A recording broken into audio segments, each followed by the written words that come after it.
Bilbao ha sabido reinventarse a lo largo de los años, pasando de chimeneas y astilleros a servicios y museos. Con una visión de futuro que compagina tradición y modernidad, ha sido capaz de atraer eventos y espectáculos de talla mundial. Una ciudad conectada al mundo y en constante evolución. El próximo hito lo marca la llegada soterrada de la alta velocidad, un transporte sostenible y eficiente que acorta las distancias y acerca a las personas.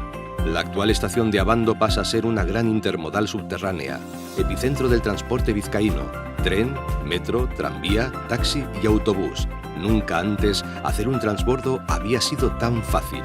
Este soterramiento permite crear más de 500 plazas de parking y liberar unos 120.000 metros cuadrados para la ciudad, el equivalente a 4 museos Guggenheim o 2 torres Iberdrola. Además, se elimina una barrera histórica entre barrios y vecinos, haciendo de Bilbao una ciudad más plural, abierta y cosmopolita. Bienvenido al Bilbao del futuro. Bilbao Abando, Hurrengo geltokia.